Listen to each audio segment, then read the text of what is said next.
Hello friends, இன்றைக்கி Sunday ஸ்பெஷலாக இன்றைக்கி நம்ம ரத்த பொரியல் தான் செய்ய போகிறோம்.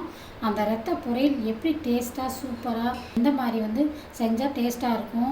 ரத்த பொரியல் சாப்பிடாதவங்க கூட இந்த ரத்த பொரியல் கண்டிப்பாக சாப்பிடுவாங்க. இப்போ எப்படி டேஸ்ட்டாக செய்கிறது அப்படின்றத நம்ம பார்த்துடலாம் வாங்க. இப்போ நான் ஸ்டவ் ஆன் பண்ணிக்கிறேன். ஸ்டவ் ஆன் பண்ணி கடாயை வச்சாச்சு.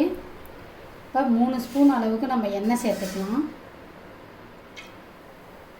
இப்போ எண்ணெய் காஞ்சி வந்துச்சு. 1/4 டீஸ்பூன் அளவுக்கு கொஞ்சம் கம்மியாகவே சோம்பு எடுத்துக்கோங்க. சோம்பு சேர்த்துக்கலாம். சோம்பு சேர்க்கும்போது ஃப்ளேவர் ரொம்ப நல்லாயிருக்கும். இப்போது சின்ன வெங்காயம் பார்த்திங்கன்னா ஒரு கைப்பிடி அளவுக்கு நான் நறுக்கி வச்சுருக்கேன்.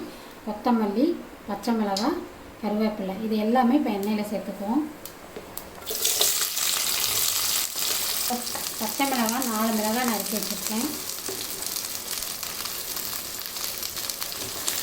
ஸோ நல்லா லைட்டாக வதக்கிடணும். வெங்காயம் ஓரளவு வதங்கினா போதும், ரொம்ப வதங்கணும்னு அவசியம் இல்லை.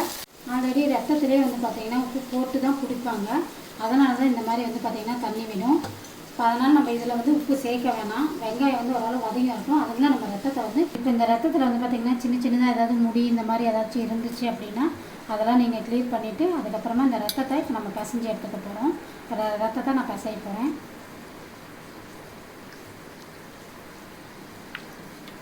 வெங்காயம் ஓரளவு வதங்கி வந்துச்சு. இந்த டைமில் மஞ்சள் தூள் 1 ஸ்பூன் அளவுக்கு நம்ம சேர்த்துக்கலாம்.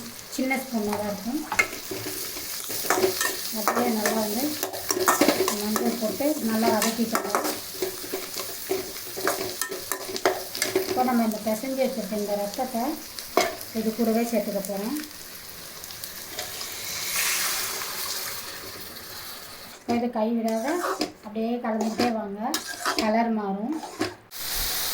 ஸோ ரத்த பொரியல் நல்லா அந்த தண்ணியெல்லாம் வற்றி நல்லா ரத்தம் நல்லா சூப்பராக ரெடி ஆகிடுச்சு. இப்போ இந்த டைமில் நம்ம ஸ்டவ்வை ஆஃப் பண்ணிக்கலாம். ஆஃப் பண்ணிவிட்டு நம்ம கார்னிஷ்காக கொஞ்சமாக கொத்தமல்லி இலையை தூவி விட்டுக்கலாம். அவ்வளோதாங்க, நம்மளுடைய சூப்பரான ரத்த பொரியல் ரெடி ஆகிடுச்சு. இது பிகினர்ஸ்க்கும் பார்த்திங்கன்னா ரொம்பவே ஈஸியான ஒரு ப்ரிப்பரேஷன். நீங்கள் செஞ்சு பார்த்துட்டு எனக்கு மறக்காமல் கமெண்ட் பண்ணுங்கள். தேங்க்யூ.